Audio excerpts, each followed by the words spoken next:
Mire, y está con nosotros aquí en el estudio, lo cual le agradezco mucho la visita al doctor Oscar Alejandro Viramontes Olivas. Oiga, es doctor de grado, de doctorado, no médico, para que no vaya a empezar a hacerle preguntas de medicina. Entonces, aclaro, él es coordinador del Centro de Investigación Social, Administrativa y Sustentable de la Secretaría de Investigación y Posgrado de la Facultad de Contaduría y Administración.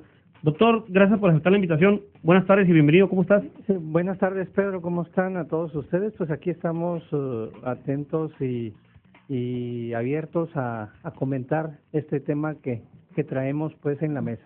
Así es, porque fíjate que yo quería comentar la cuestión del congreso que se dio ayer ahí del Sindicato Nacional de Trabajadores de la Educación. Por cuestiones de tiempo lo vamos a comentar el lunes, pero además esto va muy ad hoc porque este tema que traemos a la mesa, doctor, habla de la situación de las escuelas públicas de nivel superior.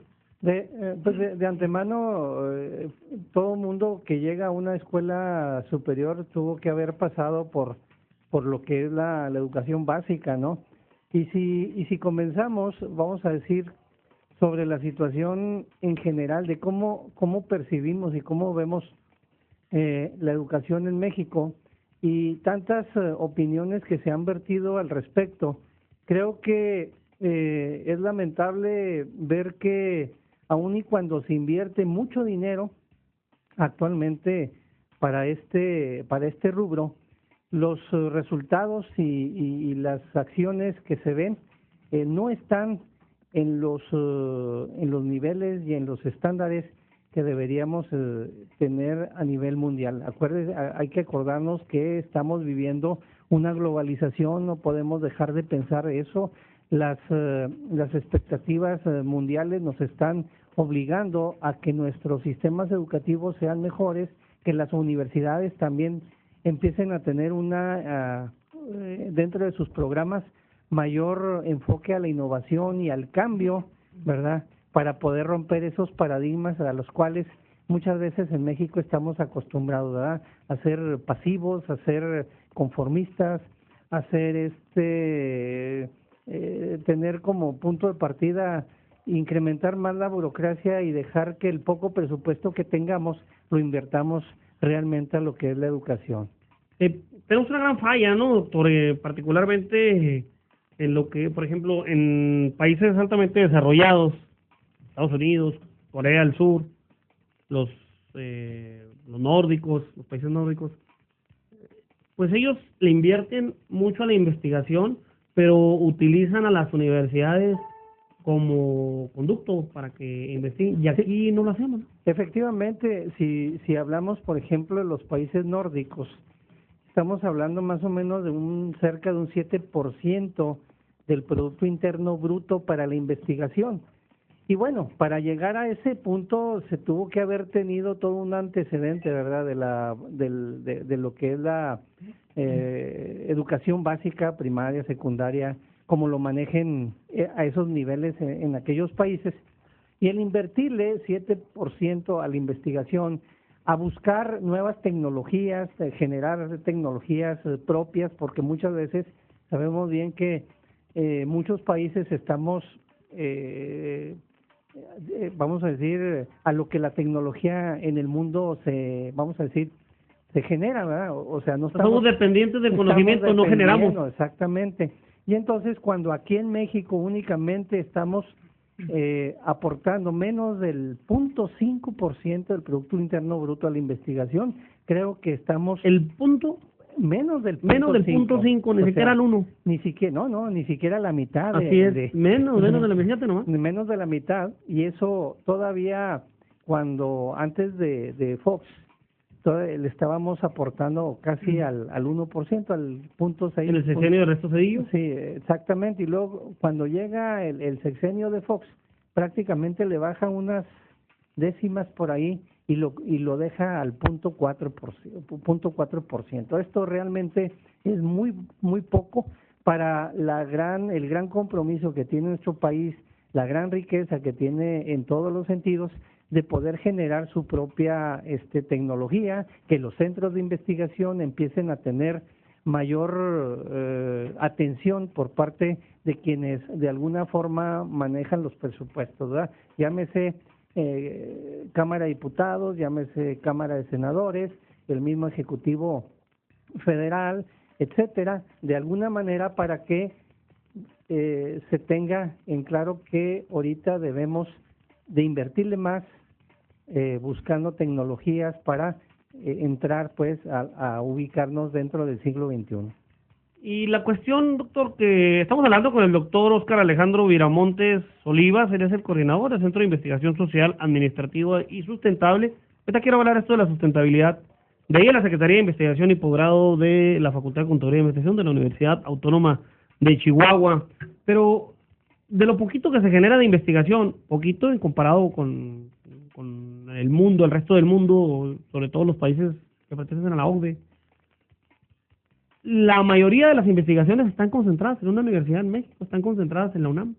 Lo que pasa que muchas veces para poder hay un detalle muy importante. Muchos investigadores a nivel nacional que se dedican precisamente a esa importante actividad tienen un grave problema.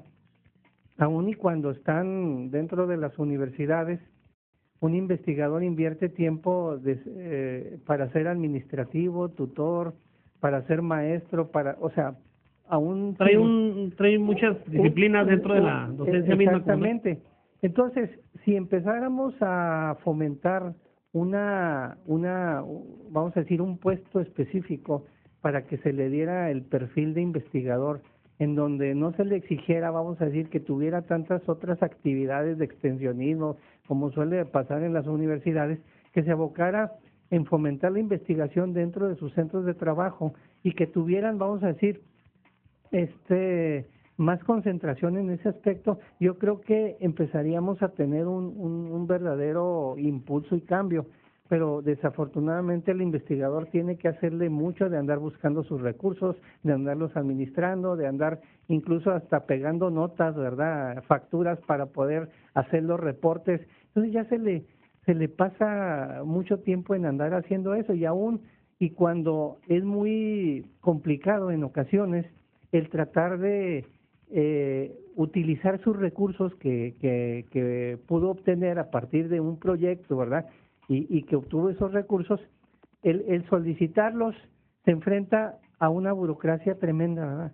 Vamos a decir, si pide 10,000 pesos para empezar a trabajar en su área de investigación, tiene que pasar por una serie de vamos a decir, aspectos burocráticos para obtener los recursos. Entonces, no facilitamos las cosas y al no facilitarlos hace que nuestra actividad como investigadores o como generadores del conocimiento o de nuevas tecnologías sea muy lenta, ¿verdad?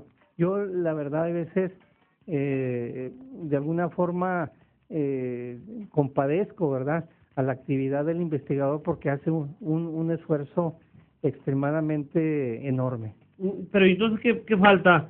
Falta que las autoridades, estoy hablando de autoridades, la gente de la SEP se ponga de acuerdo, que los rectores de las diferentes universidades públicas se pongan de acuerdo para destinar un recurso única y exclusivamente para que se investigue, no para que el investigador haga la labor de docencia, la labor administrativa, la labor de tutoría, etcétera, etcétera. O sea, puede hacer algunas labores, por supuesto, pero no tener el mayor tiempo cargado de la mano y que se le enfocara. Esto está a nivel nacional, ¿no? Que su tiempo se dedique en un 70-80% a la investigación y el resto que lo... Sí, que lo utilice también como parte de sus actividades en la docencia, en el asesoramiento de muchachos, de jóvenes, para que se involucren en las investigaciones, pero también que se aumenten los presupuestos precisamente para mejorar esos niveles, ¿verdad?, para que el investigador tenga suficientes herramientas.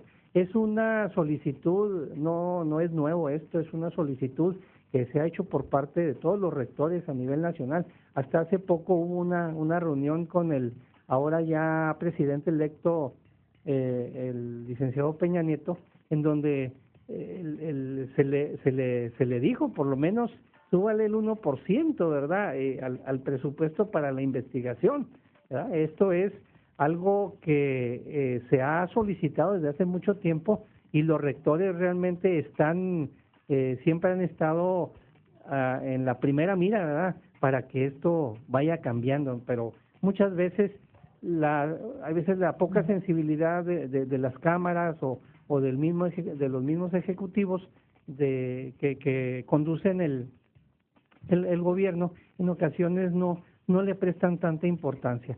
Y aún y cuando se hable de investigación propiamente de la educación en general, que esos recursos tengan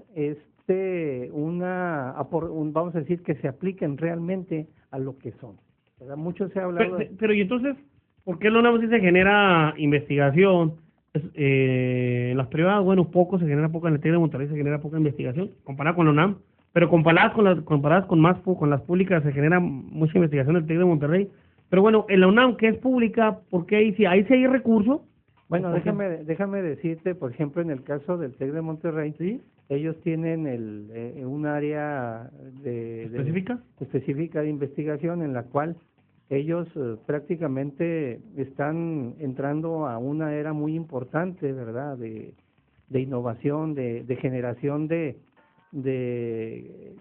cosas vamos a decir, propias e innovativas, ¿verdad? Entonces, ellos han entrado a esa parte.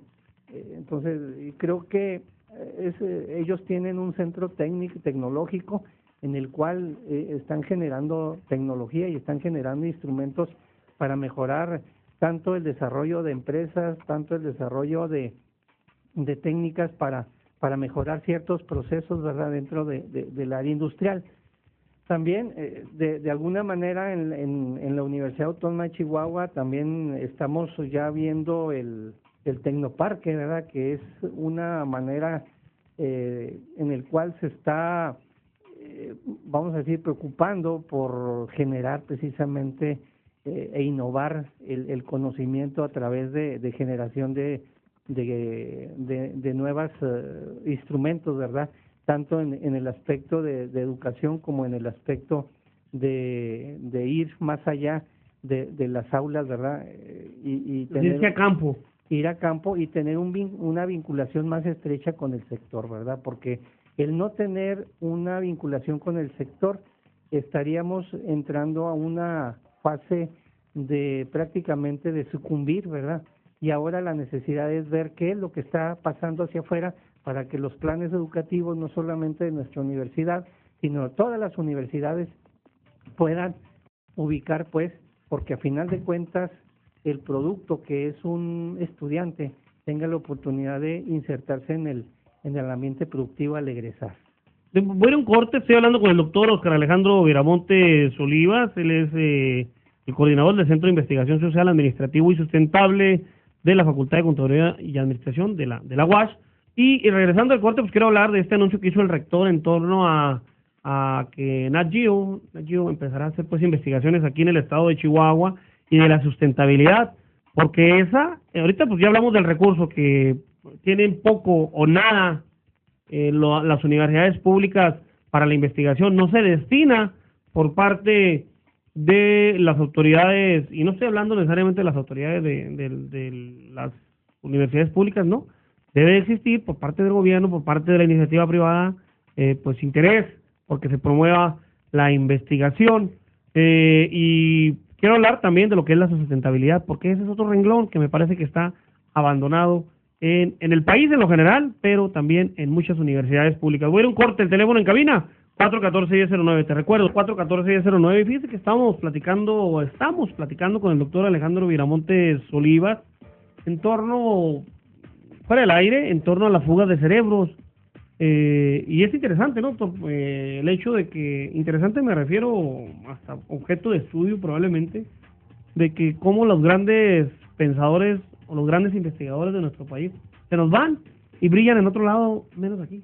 Esa es una noticia lamentable, que cada vez que escuchamos un caso de alguien que fue trascendente, que hizo algún tipo de invento o de, no sé, innovación tecnológica, en ocasiones los escuchamos y vemos que andan por ahí en el extranjero. Y hay veces la gente muy radical dice, no, es que son traidores al país o se fueron. Sin embargo, la verdad es que muchas veces no les hemos dado las condiciones para que estas grandes cabezas, grandes cerebros se integren a la vida científica del país, ¿verdad? No sé, por lo mismo que dijimos, no es el presupuesto suficiente para poder ubicar a ese tipo de personas en los lugares estratégicos dentro de lo que es prácticamente la innovación, la investigación. Y hablábamos también del premio de química, Premio Nobel de química, que es mexicano, que se encuentra, bueno, que podría estar asesorando al actual presidente o a cualquier otro presidente de la República aquí en México, y no, se encuentra por allá asesorando al presidente Obama. Asesorando a Obama, así es. Y eso es lamentable porque, caray, no es posible que nosotros... Y la verdad tampoco podemos de juzgarlos mal, ¿verdad? Si se van a otro lado, porque realmente hay muchas situaciones que se dan por el hecho de que aquí en nuestro país no son tomados en cuenta y se deja que esas mentes brillantes, se vayan a invertir su capital científico a otros países. Porque también hay otras cuestiones adicionales. Mira, hay quien dice que, bueno, pues es que son mexicanos, ¿no? Probablemente esas personas brillantes están agradecidos con el país que los recibió y que los dejó desarrollar la investigación o aportar el conocimiento que ellos aportaron al mundo.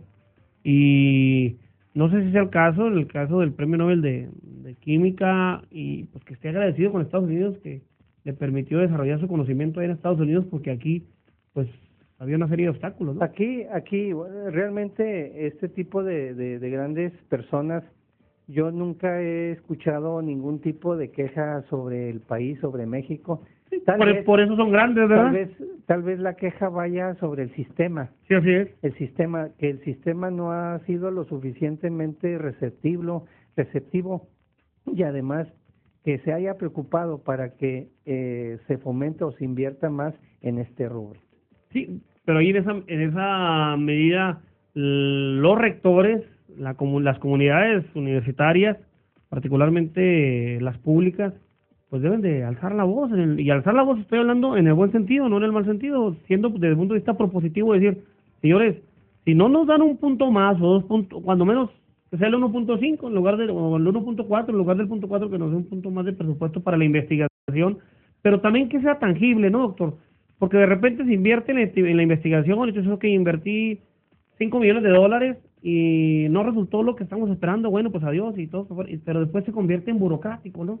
Nos volvemos dependientes de ese presupuesto y no generamos nada. Eso es en cuanto a la gente, ahora sí que a los investigadores, ¿no? Por ejemplo, nosotros vemos con gran beneplácito el hecho de cómo ha evolucionado la Universidad Autónoma de Chihuahua, el tener ahorita ya, por ejemplo, un nuevo campus en donde está cubriendo pues las demandas tanto de educación, pero también uno de los rubros en los cuales se ha ido fomentando es precisamente la investigación. Estamos hablando, por ejemplo, de las universidades del norte, a lo mejor en este caso Universidad Autónoma de Chihuahua, por acá sí hablamos de la Universidad Autónoma de Baja California y otras, ¿verdad?, que tienen San Luis también, Potosí. de San Luis Potosí, que tienen un gran prestigio a nivel nacional. Pero cuando vemos los casos tan tristes, ¿verdad?, dramáticos, de lo que está sucediendo, por ejemplo, en universidades o escuelas en Oaxaca, en Guerrero, en Michoacán, en donde por cuestiones muy simples o cosas muy, que dijera uno, tan fuera de lógica, el hecho de que por el simple ponerles el inglés como parte de su sistema. Ahora con la modificación de la currícula, bueno, pues sí, y luego meterlos inglés y computación, que es lo que se requiere precisamente por la misma globalización, se hace todo un escándalo, marchas por aquí, marchas por allá, se delinque, se destruye las instalaciones, se secuestra, se afecta a terceros, etcétera, simplemente ¿por qué? Porque se les quiere establecer una materia de computación en inglés. O sea, muchas veces el contraste que vemos de las universidades del norte que están trabajando y luchando por estar dentro del contexto mundial. Por globalizarse, pero sin perder la identidad, que eso es importante en el caso de algunas universidades del norte. Efectivamente. Y luego vemos otras universidades en el sur de la República Mexicana y hasta, por ejemplo, vemos esa universidad que creó ¿De Manuel López Obrador? el entonces Jefe regente, jefe del Distrito Federal. la Universidad Autónoma de México, la UAM. Entonces, que están ahorita en franco conflicto, ¿verdad? Situaciones que de alguna forma han generado el retraso, ¿verdad? De que en ciertas zonas de la República se avance, ¿verdad? Las universidades avance, aún y cuando miles y miles de estudiantes quieran estudiar, tan solo un grupúsculo de gente que quiere, que se trae, ¿verdad? Que invita a los de Atenco, invita a los del ESME para que hagan mucha bola, etcétera, tenemos los resultados que estamos viendo, ¿verdad? Es lamentable y por eso muchas veces... Pero ¿ahí qué será primero, doctor? O sea, yo comprendo la situación propositiva de las universidades del norte. Digo, yo me siento orgulloso de haber egresado de la Universidad Autónoma de Chihuahua, muy orgulloso además, porque es la única, bueno, también la de San Luis Potosí, en donde toda su currícula de todas las facultades tienen están reconocidos sus programas de calidad. Sí. Son las únicas son más, pero esto durante 5 años consecutivos, entonces ninguna universidad lo ha logrado más que la UASH, bueno, y la de San Luis Potosí. Pero, bueno, eso por un lado. Pero también dices tú, caray, en el sur, ¿qué será primero, el huevo o la gallina? ¿Y a qué voy? A que es gente, de alguna manera, que así creció con necesidades. O sea, si tú analizas y ves en las estadísticas que marca INEGI, en la prueba de enlace, por ejemplo, ves que los estados más jodidos, válgame la expresión, pues es precisamente eso, Oaxaca, y luego Michoacán y Guerrero. Y luego cuando se les quiso también establecer la prueba de lo que es el enlace o la evaluación de los maestros, no quisieron. También no quisieron. Pero a lo que me refiero yo con que el huevo y la gallina, pues son ellos, los jóvenes de ahorita, son jovencitos que no lo sé, y no estoy justificando tampoco el hecho que hayas hecho lo que hicieron, como eso de robar camiones, quemarlos y demás. Eso no, yo me parece que está mal. Pero dices tú, caray, son chavos que han tenido hambre toda la vida, probablemente, ¿verdad? No todos, pero en su mayoría han sido marginados. En Michoacán, en Oaxaca y en Guerrero han sido estados de cacicazgo de algunas familias y se acabó, es todo lo que hay. Lo demás es pobreza extrema, porque además no nada más en educación básica estamos fregados en esos estados, también estamos fregados en generación de empleos, también estamos fregados en nutrición, también estamos en una serie de cosas negativas. Pues esos estados brillan, son los número uno. Y sobre todo, si vemos la estructura, vamos a decir, los gobiernos que han tenido a lo largo de las décadas o incluso hasta siglos, en el sentido, o sea, todo se refleja en lo que es actualmente las sociedades, ¿no? Y si vemos mucho de eso, tuvo que ver las estructuras, el cacicazgo, los gobiernos que siempre fueron, que nunca se preocuparon realmente por crear una distribución de riqueza para la población, de generar empleos, educación, de tomarse en cuenta, digamos, que una de las bases fundamentales era la educación. Muchos gobiernos trataban de no promover la educación porque el que la gente fuera educada o tuviera educación. Lo que hacía la Inquisición. Sí, pues prácticamente lo exactamente. Que no despierte la gente, hay que quemar los libros porque si hay que quemar los libros porque si no empiezas empiezas a preguntar mucho, ¿no? Y a exigir de más. Así es. Entonces, pero bueno, estoy hablando, fíjate nomás, estoy hablando de la Inquisición, estoy hablando de la época medieval, sí. del siglo XV, del siglo XIV, o sea, de eso. Ahorita estamos en el siglo XXI, doctor. Y la verdad es que, por ejemplo, algunas regiones del país no evolucionaron a lo que realmente se requería en los tiempos actuales, la globalización, como hemos estado hablando. Otras regiones sí han evolucionado. ¿El norte, por ejemplo? Por ejemplo, a nivel industrial, económico, social, académico, etcétera, etcétera. En cambio, otras se han quedado un tanto estáticas. Y estos conflictos, sí, efectivamente, sería muy fácil culpar a X o Y o Z. Sin embargo, la verdad es que es una combinación de muchos fenómenos, que son atenuantes, ¿verdad? Y es multifactorial y demás, pero bueno. Sí, que de alguna forma han impactado a que la sociedad o un grupo de esa misma sociedad tenga la comodidad de, vamos a decir, si me quieren pedir que sea mejor, pues luego hago protestas y dejo las escuelas sin clases, ¿verdad? Tal es el caso, por ejemplo, hay un libro que se publicó recientemente que dice Calderón de cuerpo de cuerpo y alma, en donde habla precisamente de lo que está sucediendo en esa región, en donde la educación, básicamente la mayoría, una buena parte de los maestros se generaron a partir de que terminaron su herencias, su primaria, y como no había profes, de alguna forma se fueron formando en primaria, secundaria, se fueron formando como parte de un... No, y se heredan las plazas también, se heredan las plazas. También. Aquí la cuestión es que también, doctor, es una cuestión, pero te decía yo que es primero el huevo o la gallina, se heredan las plazas en el sentido de que los chavos recién egresados de niveles superiores, pues ellos mismos dicen, es que yo quiero ser maestro porque no tengo... Incluso se habla... O no tengo oportunidad de trabajar, el gobierno está generando las condiciones para que los empresarios generen los empleos y no den chamba, entonces pues yo quiero vivir de la ubre del erario, ¿no? Incluso se habla de que muchos profes que entran ni siquiera tienen ni vocación, ni perfil, ni ganas de ser profes, pero bueno, ganaron su... Pero necesitan comer, les heredan la plaza. Exactamente. Oye, Héctor, pues fíjate que lamentablemente el tiempo se nos ha terminado, quedó pendiente la sustentabilidad, hombre, que este es un tema importante, que además de importante, pues hay mucha ignorancia, me incluyo obviamente, en torno al manejo de la sustentabilidad, particularmente en las escuelas públicas, mientras yo te das cuenta que, por ejemplo, en Corea del Sur, ya las aguas negras ya las inyectan a la red de agua potable, porque, es decir, la tratan el agua negra completita y la convierten en potable para consumo humano. Tecnologías de ese tipo, cuidando al máximo el medio ambiente. Te das cuenta que el excremento en Alemania de las vacas y de los cerdos, de repente crean ahí algunas cuestiones para generar gas, que lo descomponen.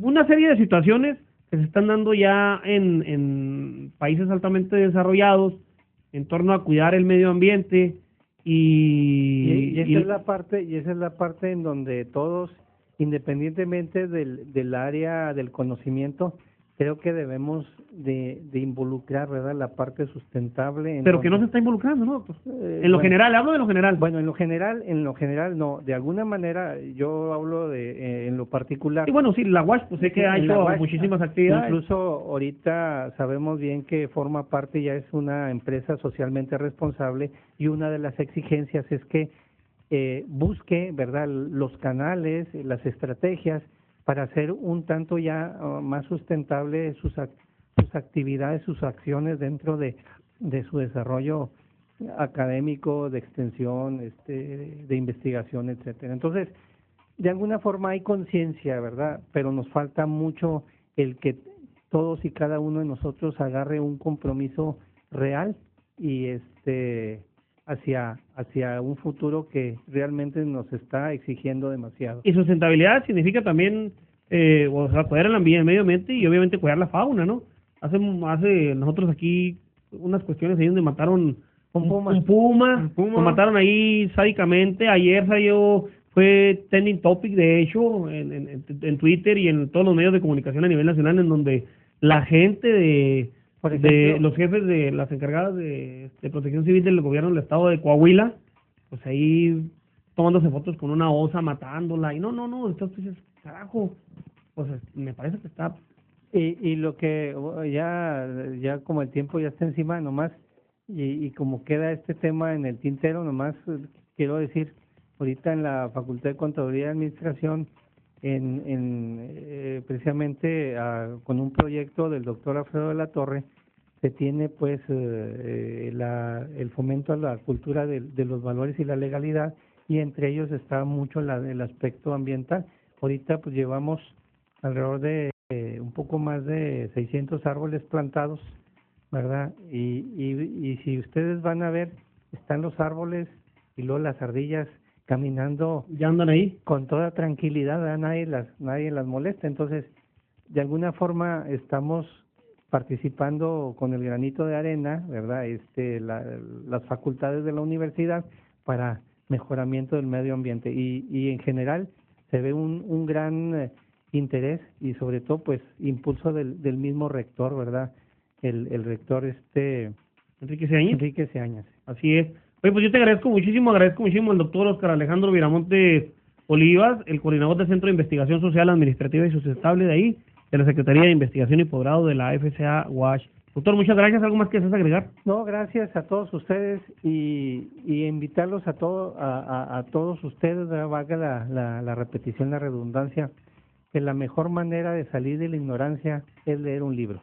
Así es. Es empezar a leer un libro, y no un libro, sino muchos libros. Y luego después ya andamos entre más leo menos sé, ¿no? Porque te empiezan a surgir muchas dudas. Pues por eso, si surgen más dudas, tenemos la necesidad de leer, de conocer más y más. Así es, doctor. Muchísimas gracias, doctor. Y después te invitaremos con esto de las crónicas urbanas. Con mucho gusto, y estamos a la orden. Gracias al doctor Óscar Alejandro Viramontes Olivas, el coordinador del Centro de Investigación Social, Administrativo y Sustentable de la Secretaría de Investigación y Posgrado de